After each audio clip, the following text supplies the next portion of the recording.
很兴荣有机会参加你们的排华法案100周年研讨会，和你们的公平多元共荣证明奖典礼。我希望介绍那个排华法案的起源和后果，希望它能帮助推安今天的反种族主义的战争。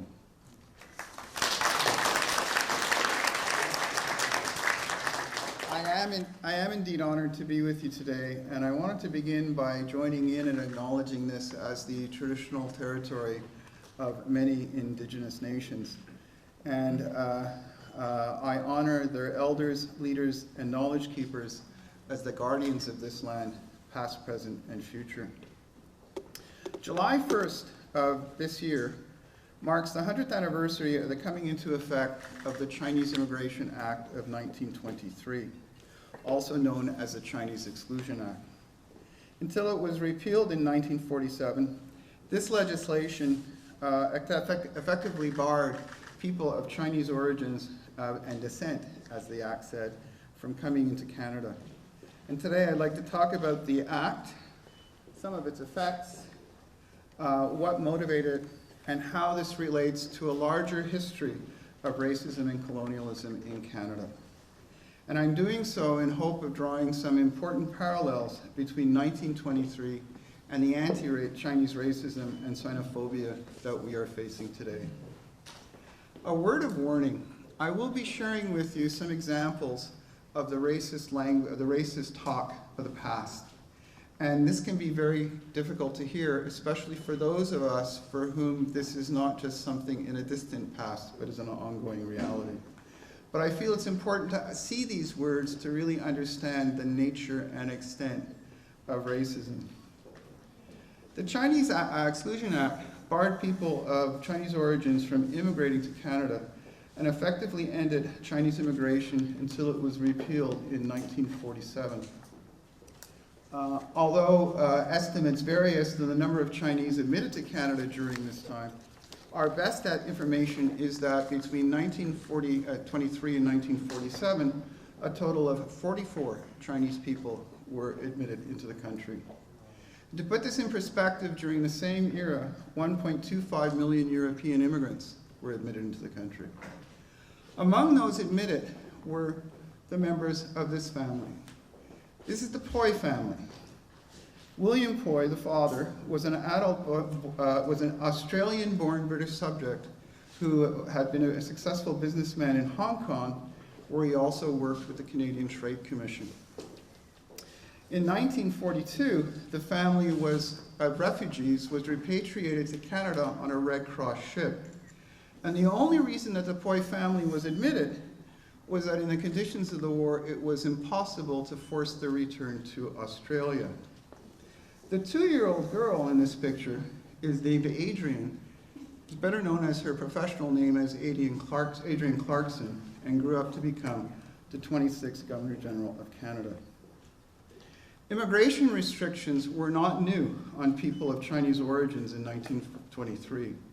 In 1885, the federal government imposed a $50 head tax on Chinese workers and their families. The head tax never applied to Chinese merchants and their families. But the head tax was then raised to $100 in 1901 and $500 in 1903, which would have been as much as a year's income for a working class family during that era.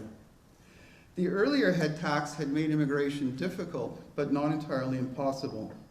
For example, in 1913, which is the year that saw the largest single year for the number of immigrants entering Canada before the modern era, 400,000 immigrants were admitted to the country. Of these, 6,300 were Chinese. The Chinese had to pay the head tax, but the Europeans, who were mainly farmers from Eastern and Southern Europe, were being given free land to come to the country. Even though the Exclusion Act supposedly allowed for certain exceptions, in practice it was universally applied, and anybody who was admitted was always admitted under special circumstances. It's important to note that there are multiple effects of the Exclusion Act. One of the first effects is that it trapped the wives and families and children of people who were already in Canada, particularly Chinese workers, in China during the warlord era and during the violence of the Japanese invasion. These men remained in Canada, suffering years of loneliness, in constant hope of news from home, and living as cheaply as possible in order to be able to send money back to China to support their families.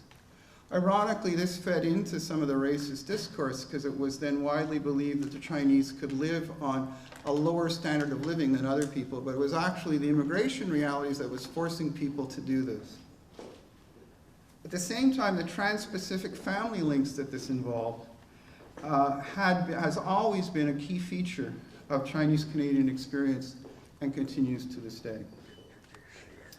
To appreciate the scale of this exclusion, according to the 1941 census, there were 29,033 Chinese males in Canada, of whom 25,556, or 81%, were married.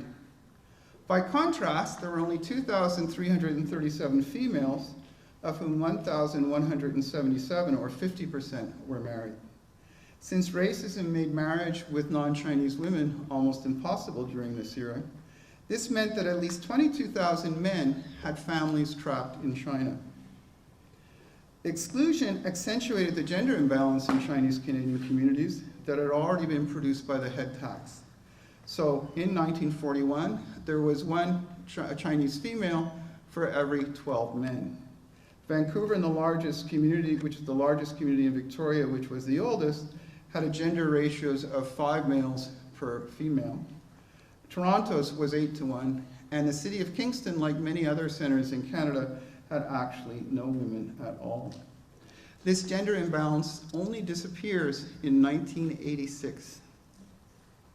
One of the effects of this gender imbalance, too, was that the second generation, the Canadian-born, was tiny, and also about 8% of the overall population. In many ways, the case of Yun Ho Chong of Vancouver is typical. He arrived in 1908, paying the head tax. He returns to China in 1911, where he marries her, and he spends 3 months with his wife.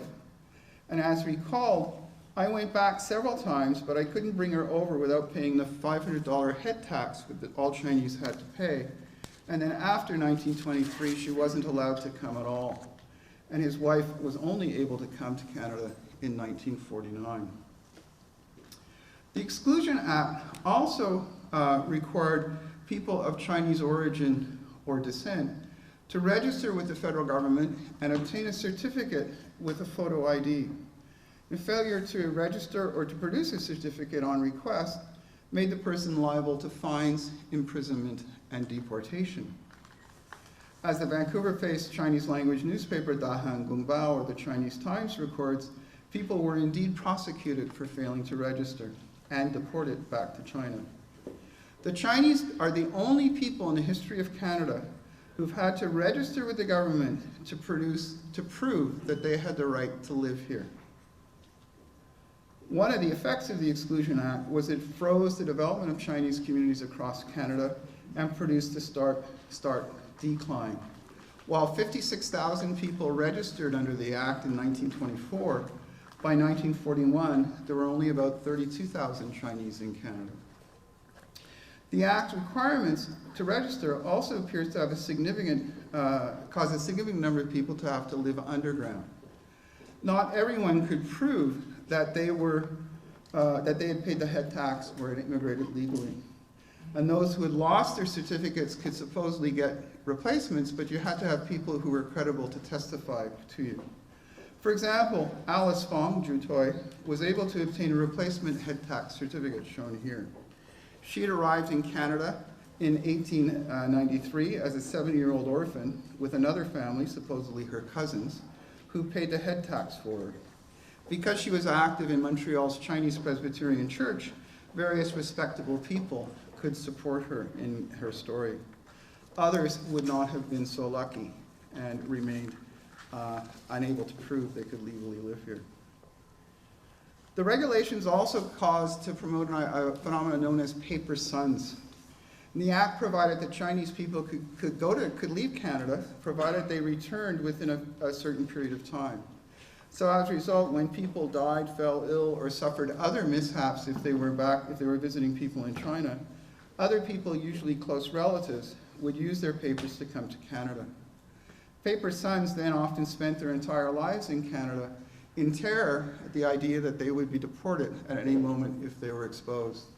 And just to give one example, my family knows of the case of a man who was a paper son, and he was a prominent professional in his field. He actually was one of the most important people in the country in establishing his industry as one of the leading industries of Canada. And in the 1980s, when there was an amnesty for paper sons, he was afraid to get regularized status and did not apply because he was afraid he was going to be deported, even though he had been in the country for over 60 years. The act also adversely affected the Canadian-born. They too had to register under the act, no matter their age or how long they had lived in the country. And one such person is this person, Juan Alexander Camus. Juan Jinyo is his Chinese name. He's the first Chinese Canadian. He's born in Fort Harrison, BC in 1861. He went to school with Richard McBride, the first BC-born premier. His parents were merchants who ran a store, and he grew up speaking Hakka, which was their language, as well as several dialects of Cantonese, English, and also the Chinook indigenous trade language. He was an upstanding member of the Anglican Church. He had trained as a lawyer, but was unable to practice because he was not on the voters list, because he was not allowed to be because he was Chinese. And at the time he registered, he was the official Chinese and Chinook language interpreter for the Vancouver Police Department. But he had to register at the age of 63, again to prove that he could stay in the country. The requirement to register also, I think, had a psychological effect on Canadian-born Chinese, to the point where I think even years later, because they had to register, they always had in the back of their minds the idea that somehow they were foreigners who didn't really belong and were always outsiders to Canada. And I'd argue that I can see it in this case. This is the certificates of the Fong sisters, who were all born in Montreal, and they had to register. The youngest, 8-year-old Annie Fong, spent her entire life in Montreal, lived to the ripe old age of 100, but she kept her certificate with her for her entire life. I know this because she was my mother. And Ju Toy, Mrs. Alice Fong, who you saw earlier, was my grandmother. Even after its repeal, the effects of the Exclusion Act lived on. Chinese immigration continued to be restricted to a few hundred people a year until 1967, when the racially based quota system was abolished in favor of the point system. But the act also solidified the idea that the Chinese are foreigners who don't belong in Canada, no matter how long they've lived here, or even if they were born here. And this idea is central to the dominant ways in which people and things Chinese are imagined and represented in Canada up to and including the present. While Canada's connections to people and things European are taken for granted, their connections to things Chinese, to other Asians, and indeed to Africans, and for that matter to Indigenous peoples, are excluded from nationalist representation and imaginings. And we can see these exclusions at work in the debates that lead up to the Chinese Exclusion Act. In 1922, this man, William Garland Macquarie, the MP for New Westminster, introduced a resolution, which you see here, into the House of Commons, calling on the government to exclude all Orientals, a term that included the Chinese as well as the Japanese. According to Macquarie, the so-called rapid multiplication of Chinese and Japanese was, quote, becoming a serious menace to living conditions, particularly on the Pacific coast, and to the future of the country in general. And consequently, he called on the government to exclude immigration of this type. To support his resolution, he read into the record of the House of Commons a series of resolutions. The first was from the British Columbia Provincial Legislature. It called on the federal parliament, quote, to totally restrict the immigration of Asiatics, unquote, into BC, quote, in view of the wishes of the people of British Columbia that this province be reserved for the people of European race, unquote. Resolutions from the Retail Merchants Association of Canada, the Chamber of Commerce in Victoria, the Great War Veterans Association, the United Farmers of British Columbia, the Trades and Labour Council of Canada, all called for exclusion on Asians, and most of these resolutions also called for blocking Asians from owning or renting land. The Asiatic Exclusion League of Canada cabled Macquarie that, quote, 40,000 British Columbians, members of the League, stand solidly behind you in your fight for a white Canada. These resolutions and the speeches of Macquarie and other members of Parliament recycled a series of allegations about East Asians that by the 1920s have become taken for granted as absolute truths by most English-speaking Canadians. They claim that the Chinese and Japanese were not only culturally different from so-called Canadians, but were biologically different as well, genetically able to endure lower standards of living and able to work harder and thus outcompete white workers. They claim that these differences were fixed and immutable and could never be changed, not even changed through intermarriage between different groups. Indeed, Macquarie justified his resolution on the basis that the races were so fundamentally different that, quote, intermarriage does not tend to perpetuate the qualities of either race, and their morals are different, and language, hereditary, religion, and ideals will mitigate against and ever prevent any sociological assimilation of immigrants. Today, we tend to think of racial differences as sort of natural and obvious. It's part of our common sense, for example, to sort people into categories of white, black, East Asian, and so forth. But in fact, what constitutes racial differences and the alleged qualities that are associated with them are specific to time and place. So just to give you some examples. In Britain, until the 1980s, the term black referred to all people of color, referred to people from Africa, from people from India, people from China. To call people from China black in North America makes simply no sense. But in fact, in Britain, this was a term that so-called black people themselves used to build anti-racist alliances and movements. In 19th century US, Irish Catholics were considered to be black and became white as the century went on. The apartheid regime in South Africa defined Chinese and Japanese people along with mixed race people as so-called coloreds. But as they developed trade relations with Japan, they relabeled the Japanese white, not the Chinese. The ancient Greeks were well aware of racial differences, skin color differences. But like the ancient Chinese, they saw people as either civilized or barbarians. And civilized people included the black-skinned people of Ethiopia, and barbarians included the white-skinned, blue-eyed people on the steppes of Europe. In much of the 19th century in England, the term race referred to social types. So people would talk about the race of London cabbies, for example. And in 1883, an American historian, Herbert Howe Bancroft, noted that schemes for classifying the human species into races range from one, so the idea there's a single species called the human race, to as many as 66 different ones. And that consequently, quote, we cannot but conclude that there are no absolute lines of separation between the members of various of the human family. Race is not a biological reality. And this is just a website of the American Anthropological Association, which is really a superb resource on debunking common understandings of race. If we lined up all the people in the world, from those who have the darkest skins to those who have the lightest skin, there is no point at which one group becomes another group. Change, the variation is gradual and continuous.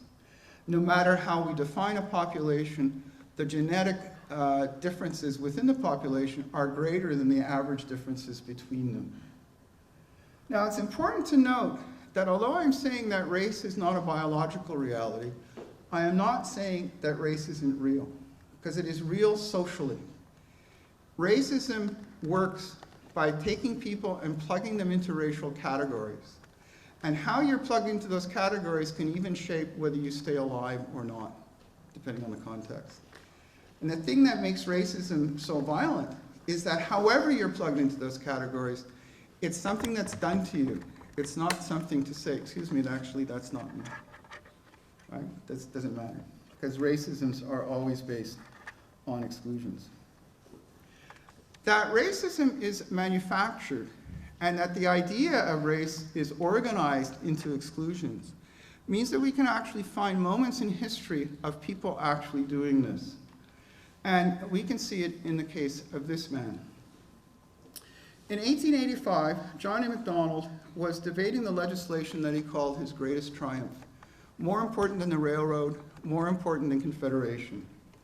The Electoral Franchise Act that he was debating was supposed to create a system, a federal electoral system that he would personally control and ensure Tory rule forever. During the debate over the Franchise Act, he proposed that, quote, Chinamen should not have the right to vote on the grounds that they were, quote, foreigners, and the Chinese has no British instincts or British feelings or aspirations. When a member of the opposition asked whether Chinamen who naturalized ceased to be Chinamen, i.e. became Canadian, Macdonald amended his cultural definition of Chineseness based on origin to a biological one. He excluded, quote, a person of Mongolian or Chinese race. Right? That this was a new idea is shown by the reaction of the other members of the House of Commons. Members of the opposition objected that the Chinese were industrious people who had voted in the last election and had, quote, as good a right to be allowed to vote as any other British subjects of foreign extraction, unquote. This led Macdonald to make clear that Chinese exclusion was a matter really of European dominance. He warned, if the Chinese came in great numbers and settled in the Pacific coast, they might control the vote in that whole province. And they would send Chinese representatives to sit here and who would represent Chinese eccentricities, Chinese immorality, Asiatic principles, altogether opposite to our wishes. And in the even balance of parties, they might enforce those Asiatic principles, those immoralities, the eccentricities which are abhorrent to the Aryan race and Aryan principles on this house. So it's seen that complaints about Chinese foreign ways interfering and threatening Canadian ones is in fact new, as certain unnamed foreign interference scandals might suggest. Did I say that out loud? Anyways, Macdonald then claimed that Chinese and Europeans were separate species. He said, the Aryan race will not wholesomely amalgamate with the Africans or Asiatics, and the cross of those races is like the cross of the fox and the dog, and is not successful. It cannot be and never will be. Chinese exclusion was necessary, he told the House, or, quote, the Aryan character of the future of British America should be destroyed, unquote. His comments, if you read the House of Commons debates and Senate debates, actually shocked the other members. He was the only member of Parliament to use the term Aryan during the 1870s, 1880s, as well as the only member to argue that Asians were a separate species from Europeans. A few years previously, the previous Prime Minister, Alexander Mackenzie, had even rejected calls for Chinese restrictions as, quote, unseemly for a British community. And he further told the House of Commons that to avow the principle that some classes of the human family were not fit to be residents of this dominion would be dangerous and contrary to the law of nations and the policy which controlled Canada. When Macdonald's Franchise Act reached the Senate, and it took him 2 years, by the way, to get this act through the House of Commons, so this was a big achievement, the senators debated whether they could get away with voting it down. And the Senate, a year later, tried to actually repeal the Chinese Immigration Act, and then 2 years later and the year after that actually voted down further restrictions on the Chinese. So if the idea of fundamental racial difference was new in 1885, by 1923, the idea that the world was made up of different biologically defined races, each with different social and moral characteristics, and that race mixing was dangerous, have become commonplace. It's an idea that had been repeated by prime ministers, newspapers, popular novels, academic publications, and the speeches of civic leaders.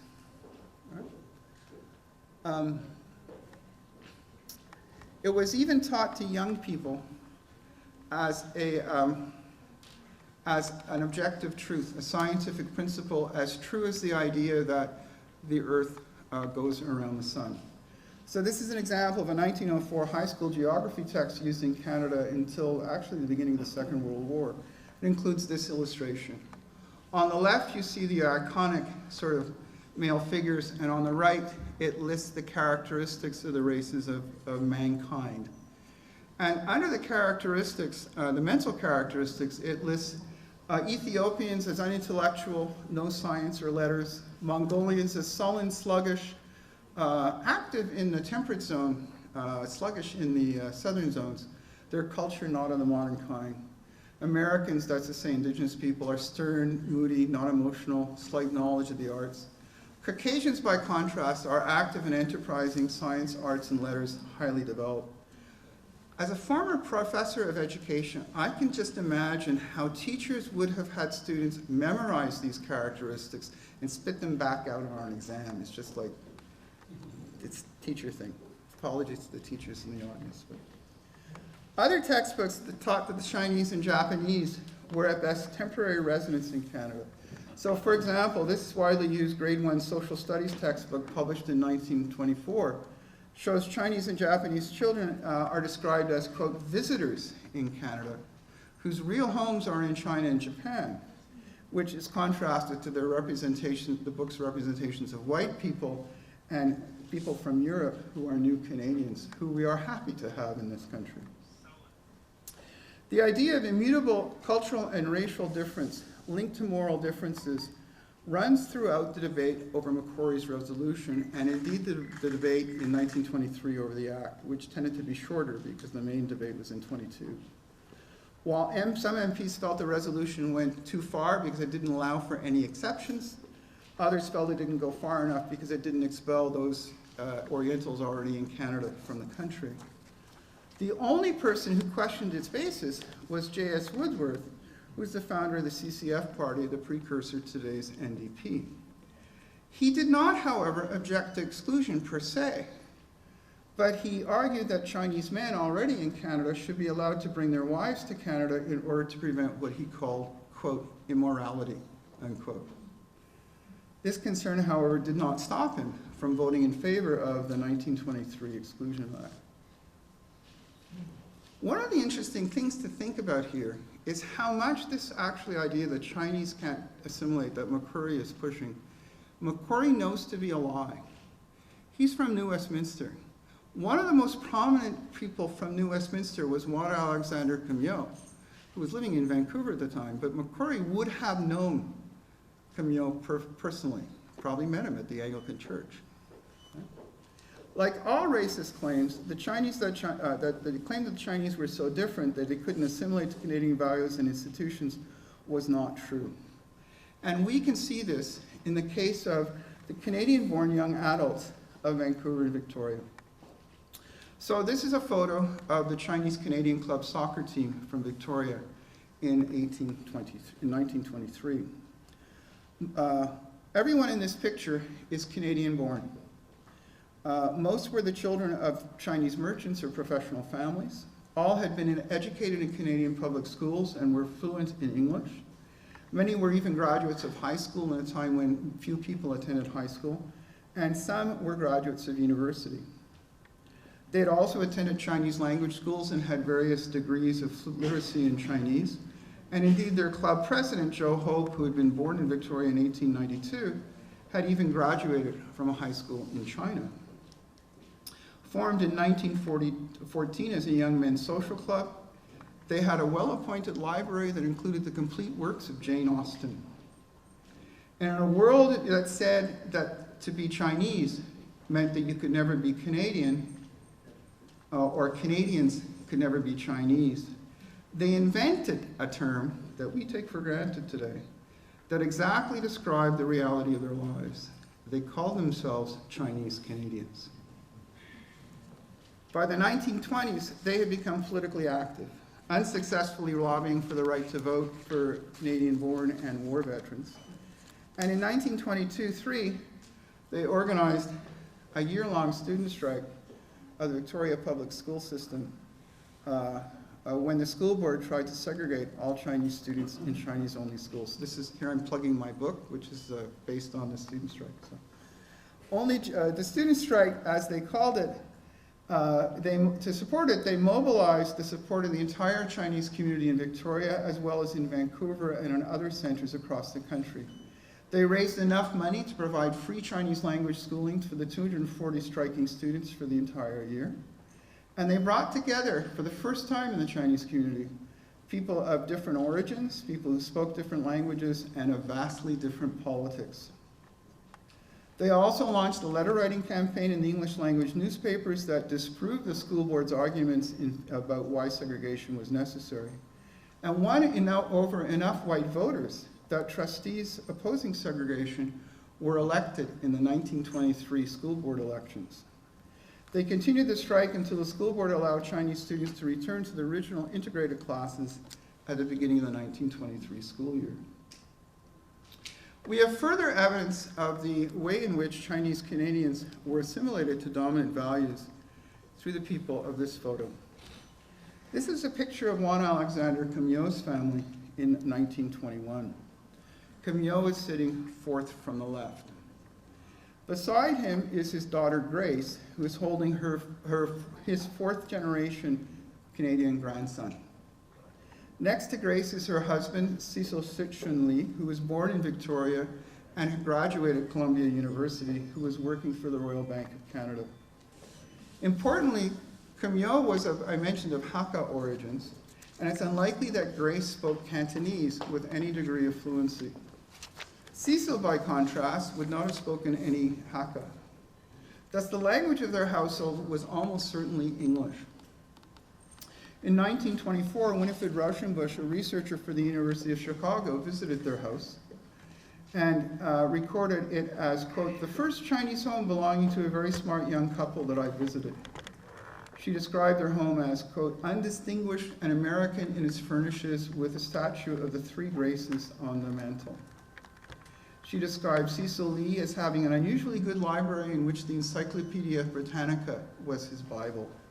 And she described Grace as an accomplished pianist and noted her social instincts were so sure they could just as capably have been the wife of any young businessman. Second and third generation Chinese Canadians, as well as first generation ones, but in the case of second and third generation, despite being totally assimilated to people and things Canadian, lived their lives circumvented by racism and white supremacy at every turn. In British Columbia, by 1923, over 100 pieces of provincial legislation discriminated against the Chinese. They were not allowed to vote or to run for elected office in any elections, federal, provincial, municipal, or school board. They could not work for the provincial government on Crown contracts for provincially incorporated companies or hold Crown timber and mining licenses. They were banned from entire industries. Municipal regulations barred them from using public facilities such as Victoria's Crystal Pool, and often barred them from obtaining certain business licenses. They could not become lawyers or pharmacists because they were not on the voters list. And in practice, they could not become teachers because no school board would hire them. And their children were as often as not forced to attend segregated schools or classes. They were subject to popular violence that ethnically cleansed entire regions of British Columbia of Chinese and other Asians. Chinese language newspapers during this era were constantly reporting on what areas of the province had become hostile to the Chinese and needed to be avoided. Chinatowns in Vancouver, Victoria, Cumberland, and Vernon were classic ghettos, places of relative safety in a hostile geography. And we see this at work in 1907.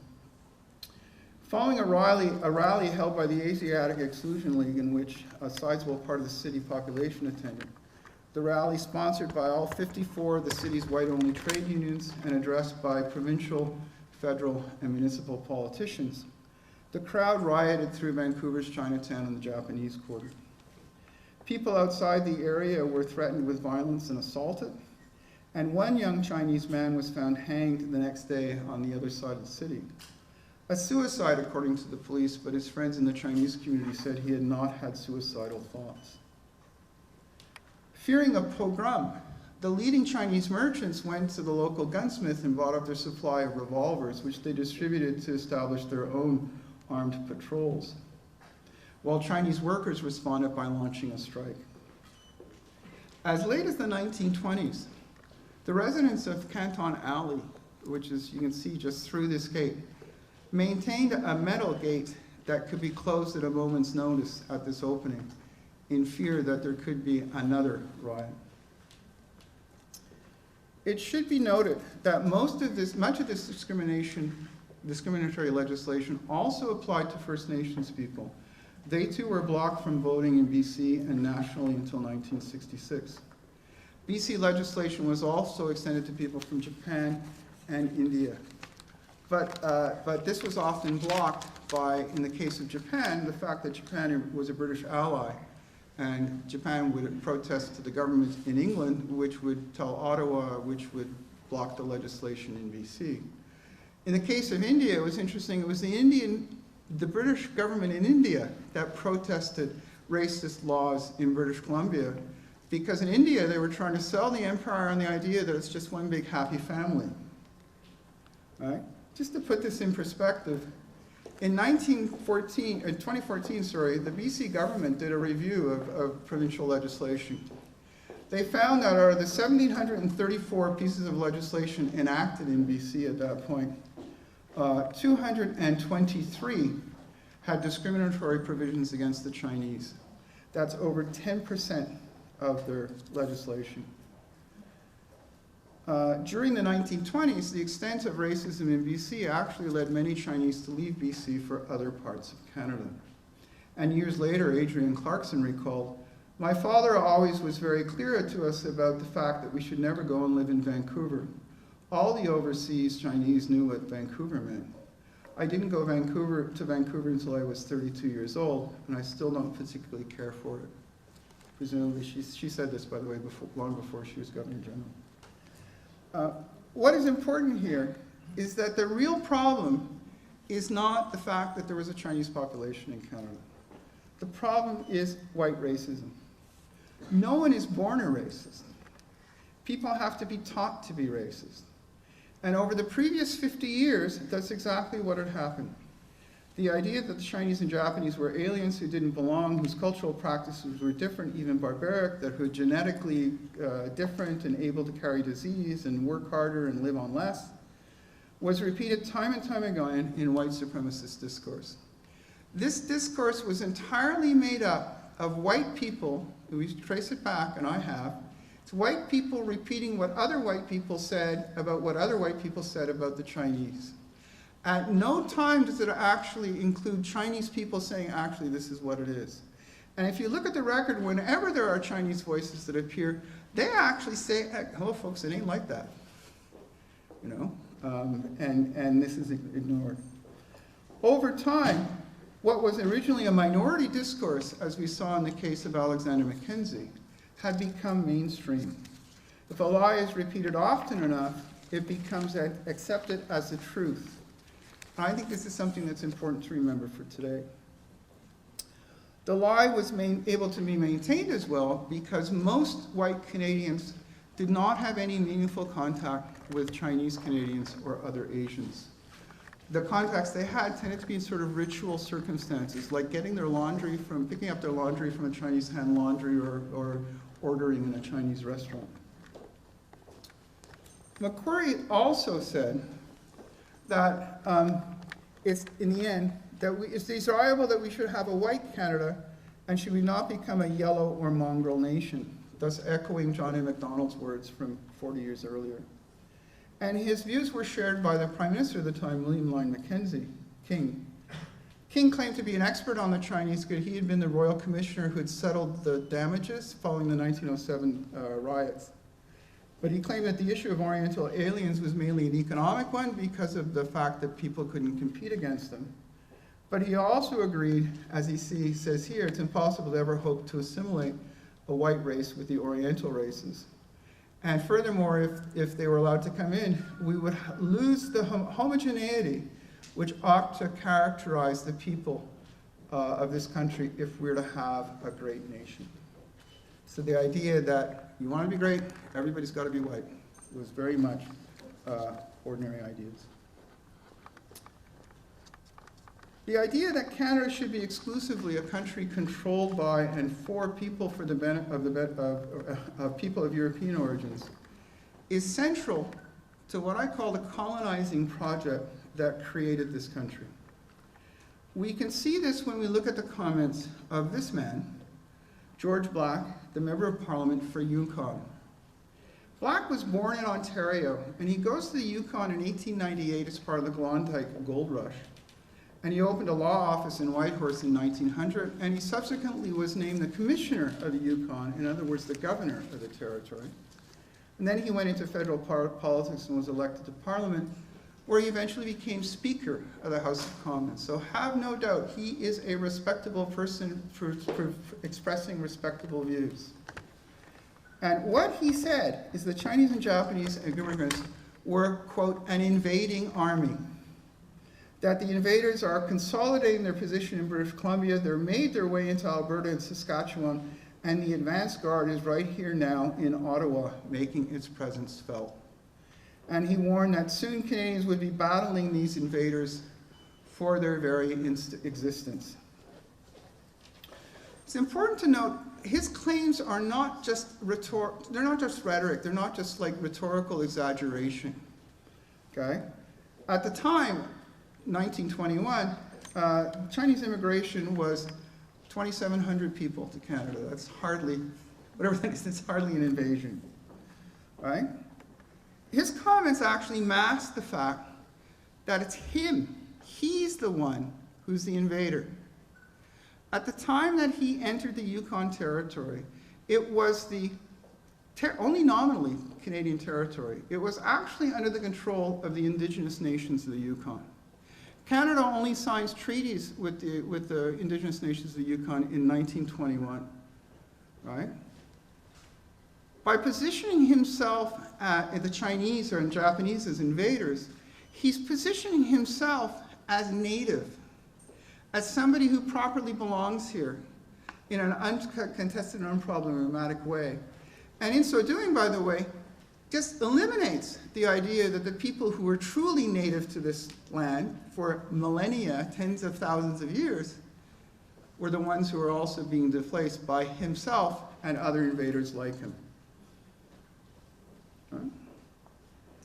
This idea that Canadians are invaders is central to understanding what is behind Chinese and Japanese exclusion.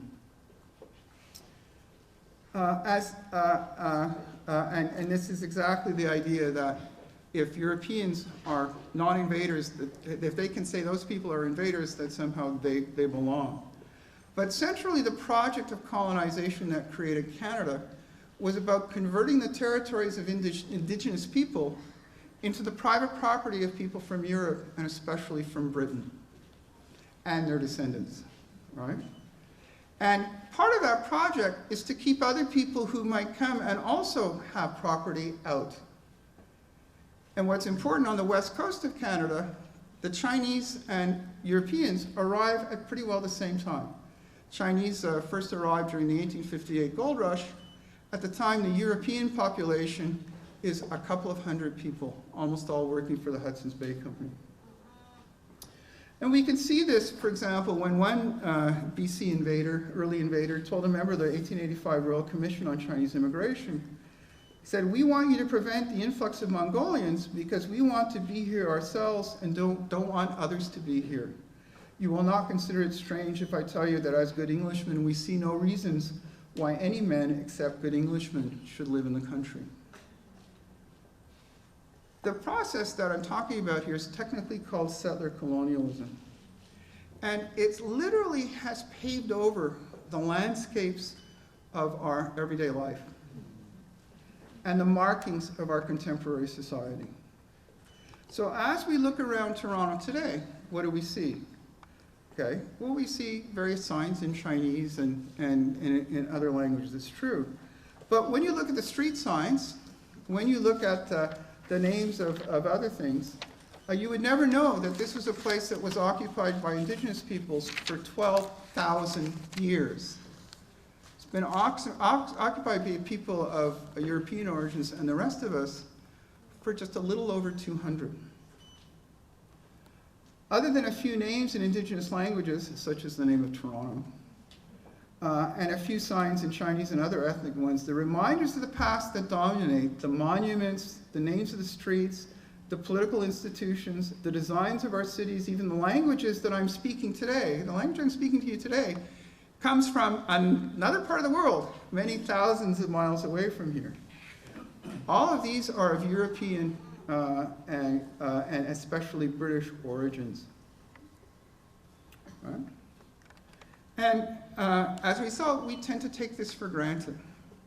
But this sort of landscape paves away, quite literally paves away the memory of other people who are here and who made this place. So when we think of Canada today, we think of this.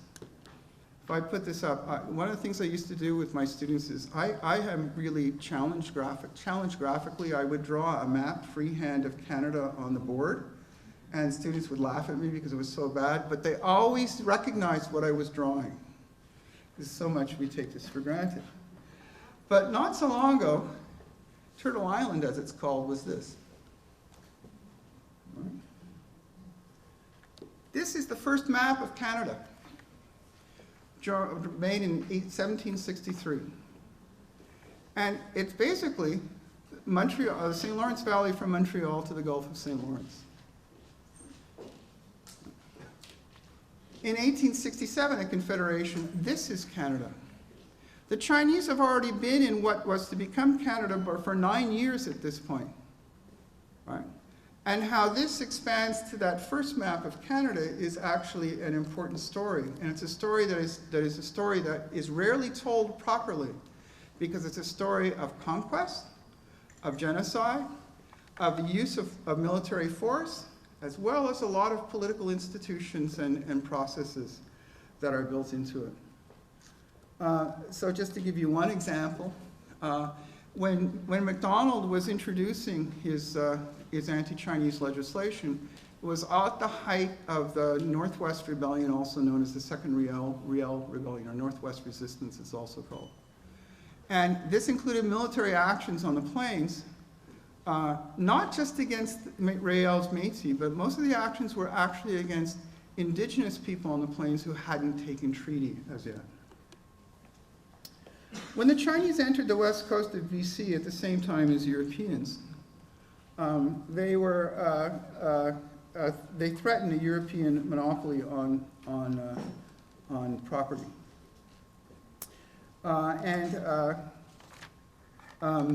as a result, one of the things I wanted to mention, because somehow my slides are in order, is the idea that Chinese are foreigners are so built into this world. I just wanted to mention the example of Daniel Quan Watson. Quan Watson, like me, he's Canadian born, and he's half Chinese, half white. He's also the Deputy Minister of Crown Indigenous Relations and Northern Affairs Canada. He has noted that he's experienced racism 10,000 times in his life. He's been called chink thousands of times. He was assaulted by adults when he was a child. He's told to speak white when speaking French. He was refused entry to Canada for not having a visa while carrying a Canadian diplomatic passport that did not require a visa anywhere. And even when he was a minister, he was once walking along outside in front of Parliament Hill, and a police car raced up and stopped him in front of his office, and the police officer asked him, "What the F do you think I was doing?" And he's never taken for granted that he's the person in charge, and he's often mistaken for being a bellboy. All right? So this idea that Chinese are foreign goes back to this, is really built into the constructing of such settler colonialism. And you know, it has this idea that somehow if you're Chinese, if you're Asian, you can't be Canadian. In 2012, the Bank of Canada was doing the new $100 bill. Initially, they had an Asian woman, not Lucy Liu, on the back of the bill. But focus group said she couldn't represent Canada because she was Asian. But a white woman apparently can. Right? It's important to note that the Chinese have a long history of being in this country. Right? That we have been continuously connected. What makes Canada today has been continuously connected to people and things Chinese. European explorers, when they came to what is now Canada, were not looking for Toronto. I'm sorry. I have to say I'm from Ottawa. They weren't looking for Ottawa either. They were looking for China and for navigable passages to the Far East. During the French regime, one of their major exports was ginseng, which they were selling in China.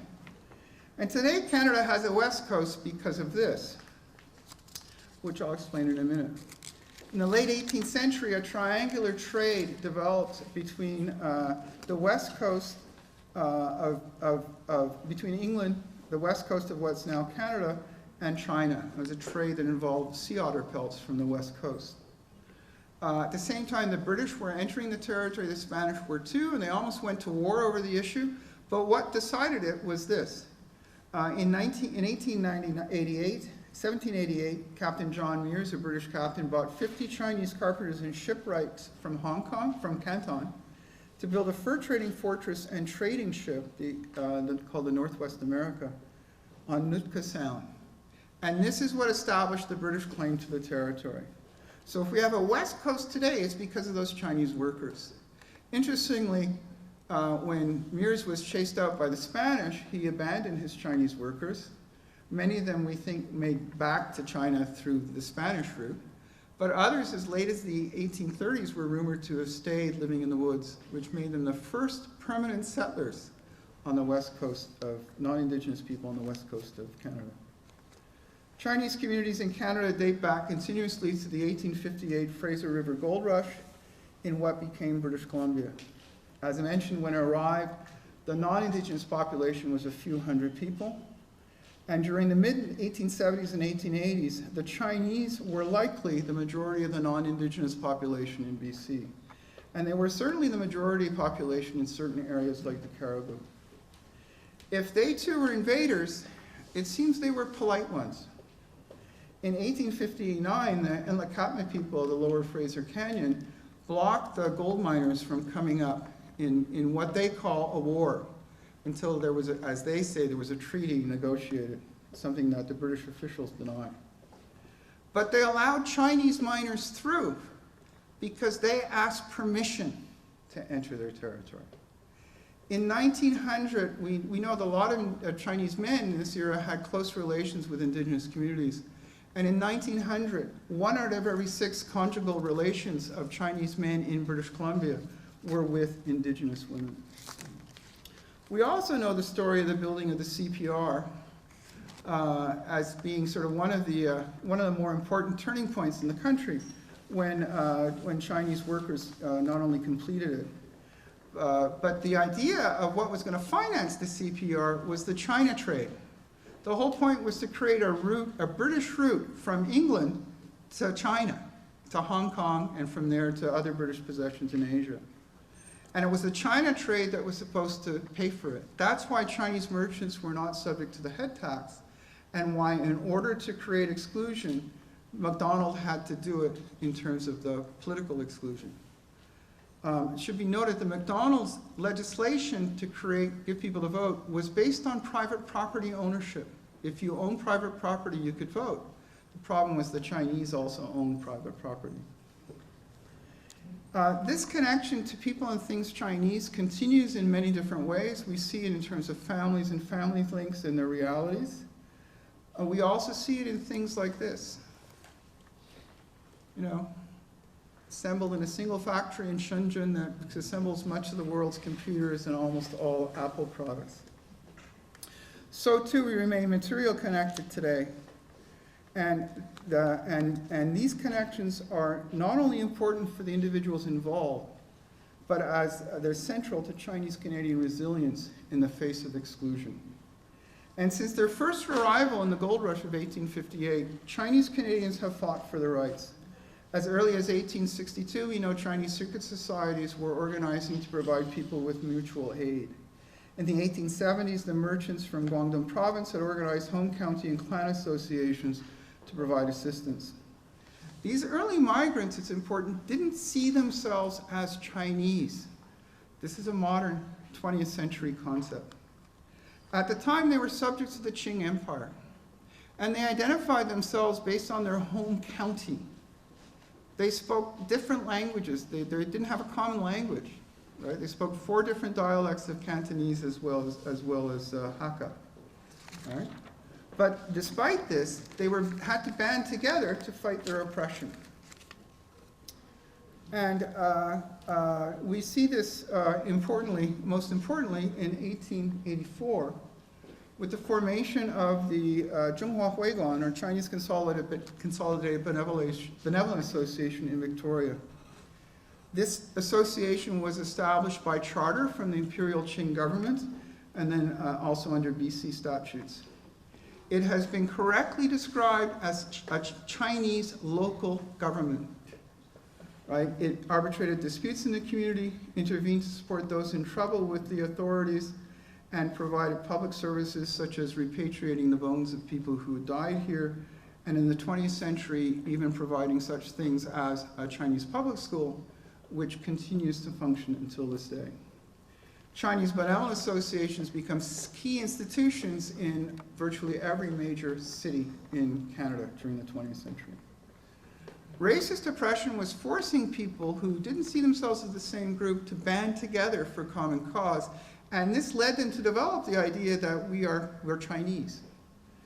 And Chinese nationalism actually develops in Canada a little bit earlier than it does in China, believe it or not. That's generally true amongst overseas Chinese communities. They're starting to develop a sense of being Chinese. And we can see this in what I've called the most important political event ever to have taken place in Canada, which was in 1899, when the Bao Huanghui, or Chinese Empire Reform Association, was formed in Victoria, BC. The Bao Huanghui was established by Kang Yue, who led the 100 Days Reform. And in 1898, as we know, the Empress Dowager Si Taiho staged a stout palace coup, arrested the Guangxu Emperor, and ordered the execution of the leading reformers. Kang was away at the time. He fled first to Japan and then to Victoria, BC, where a year later he establishes the Bao Huanghui, and its translation in English is Protect the Emperor Association. This is the first mass Chinese political party. By 1903, it has a worldwide membership of 500,000 people. It pioneers the methods later used by Sun Yat-sen and the Tongmenghui in terms of mobilizing support. Right? It is, and it even is the first group to establish politically involved women, so it has women involved in its association. Now, why is this so important? As the first mass Chinese political party, it's the direct precursor to things like the Kuomintang and the Chinese Communist Party that today has 92 million members and world-shaping experience.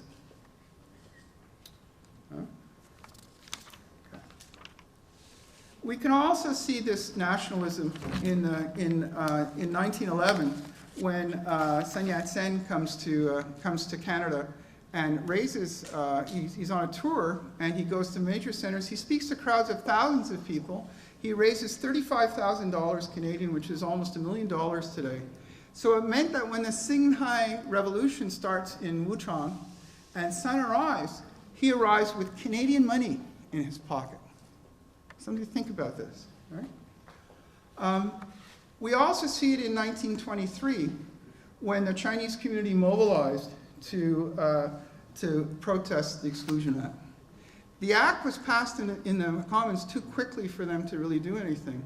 But Chinese leaders, including Joe Hope, who was sent by the CCVA in Victoria to Ottawa to lobby, as well as Casey Mark from Toronto and other community leaders, came to lobby the Senate.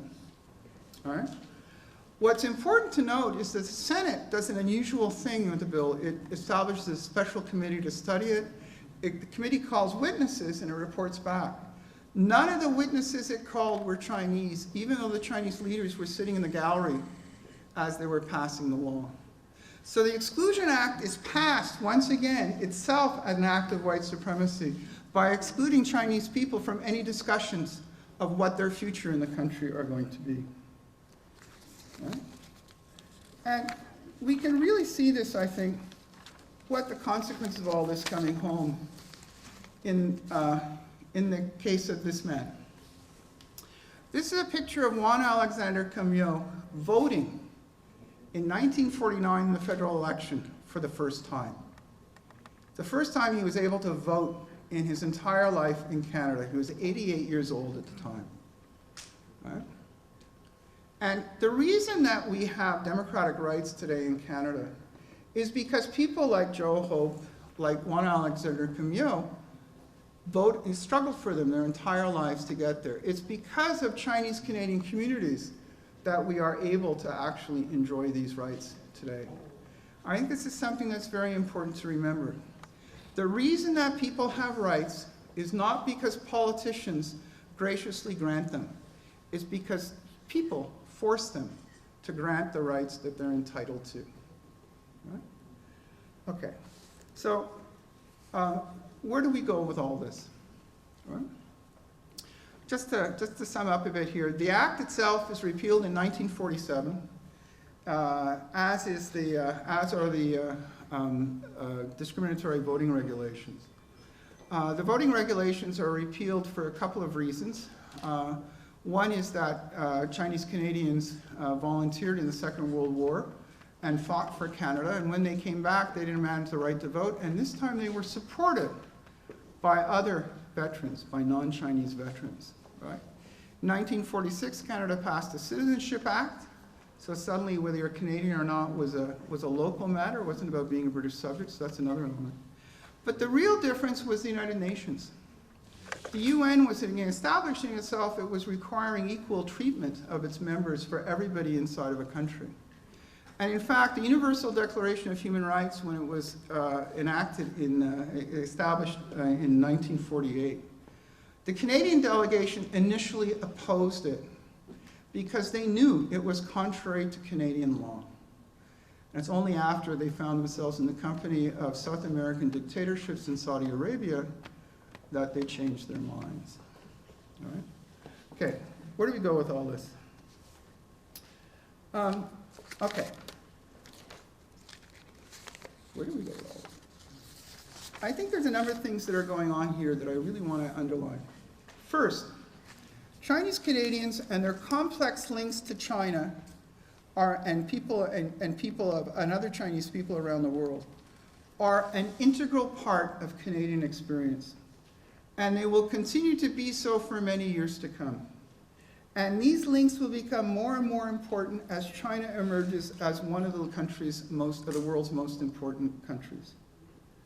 Second, the idea that the Chinese are aliens who don't belong in Canada is as old as the country itself, even though people from China have been in what is Canada since before it existed and have consistently contributed to the making of this place. Third, the reason that everyone who's a Canadian citizen enjoys democratic rights is that people like Camillo and Hope fought for them, and rights don't just fall from the sky. They're established by people fighting for them, by organizing within their own communities and then building allies to win support. And finally, and most important for me, anti-Chinese racism is not just a matter of individual prejudices or people with bad attitudes or who are ignorant or who are badly intentioned. It is a social structure of exclusion that has been built into the making of this country. In this country, it's a social structure of exclusion that is linked to this equally devastating, maybe more devastating structure of exclusion are shaping the lives of Indigenous peoples. Right? And this is important to think about. If we're talking about a social structure, we can't change that simply through educational efforts.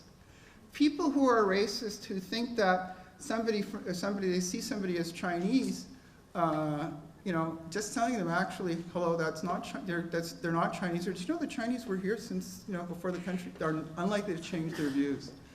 During the COVID pandemic, one of the first incidents of racist violence was in March 2020 in Vancouver, when an Indigenous woman was assaulted, being told to go back to China and to take the China virus with her.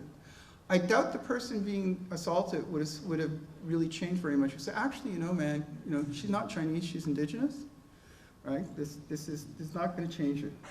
What changes this is politically organizing. The structure of white supremacy in this country that was built into it was organized by a government. And what can undo it is people organizing as well to do that, to affirm their rights. And doing this involves several things. First, fighting racism begins by bringing into broader knowledge and understanding the experiences and knowledges of the people who racism exclude. This reveals the structure of racism and how it works. Secondly, it continues by building alliances with people across differences with shared projects.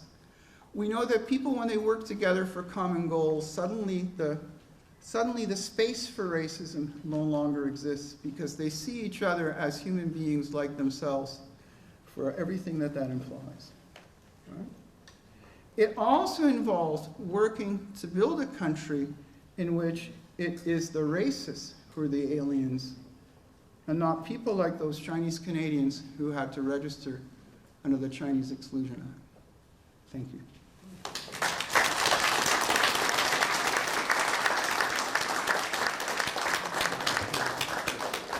If I could just say one more thing.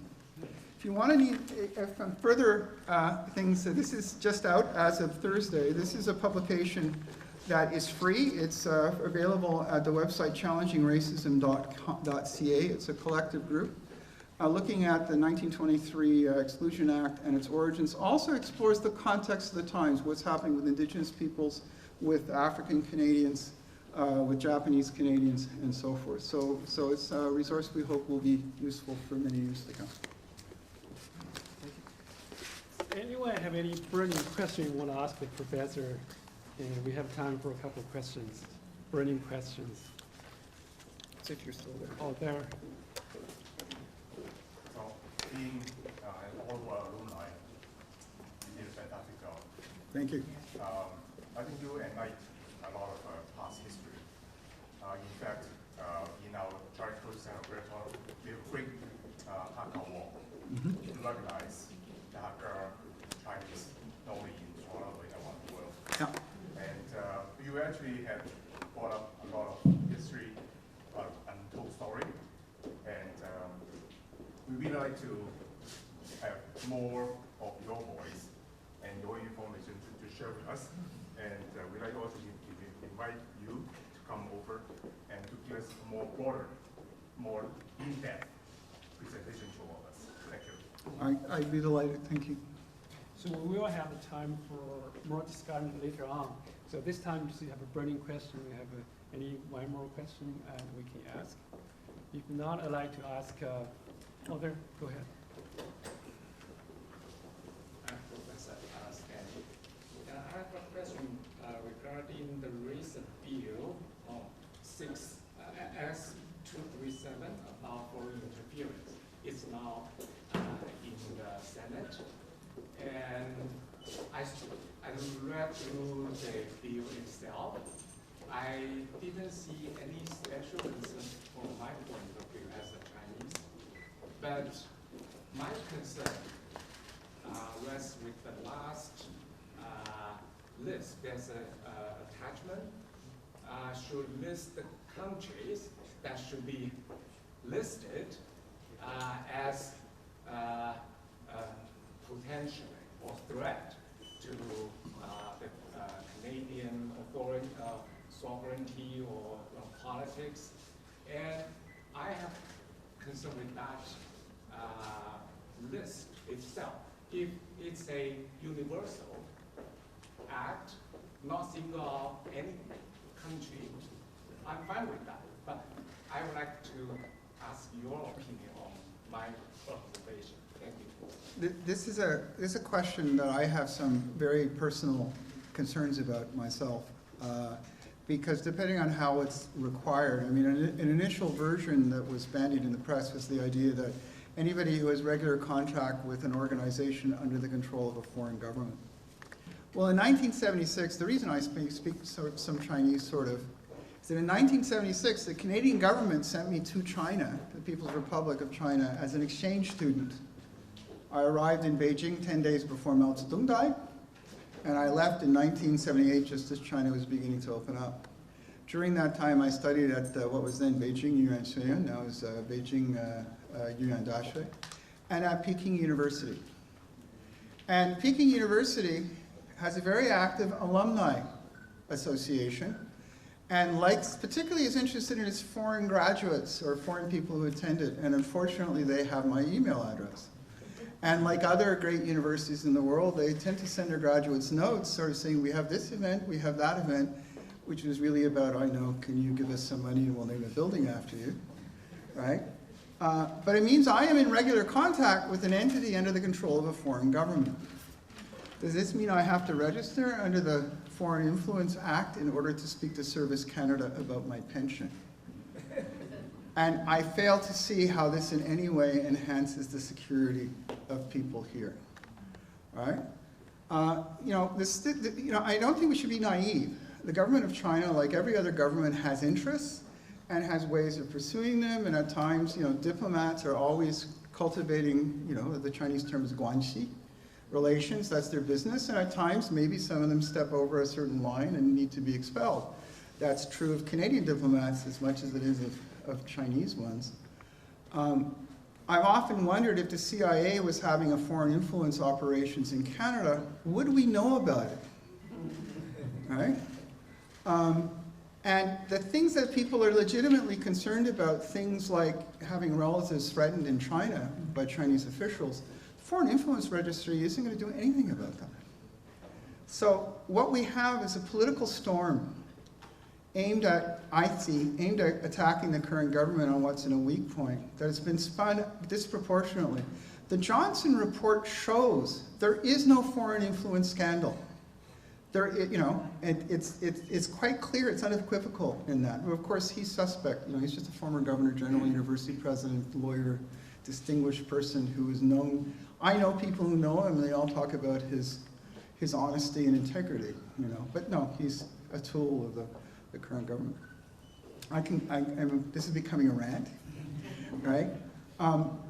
What really concerns me, and it concerns my colleagues in the Canada-China focus group who have published this thing, is that what we are actually seeing is the same discourses of 1923, only they're dressed up in a different way. So nobody can talk about, and not even Pierre Poilievre can talk about race and racism and we need to have a white Canada. But I've seen people talk about, China as an existential threat to Canada. That's what they were saying in 1923, right? And so it goes. So I would agree with you. If you're going to do a foreign influence registry, apply it to everybody. If you're going to have a selective list, right, it means that you're okay with some people interfering in your politics and not others. And I find that a really unacceptable position.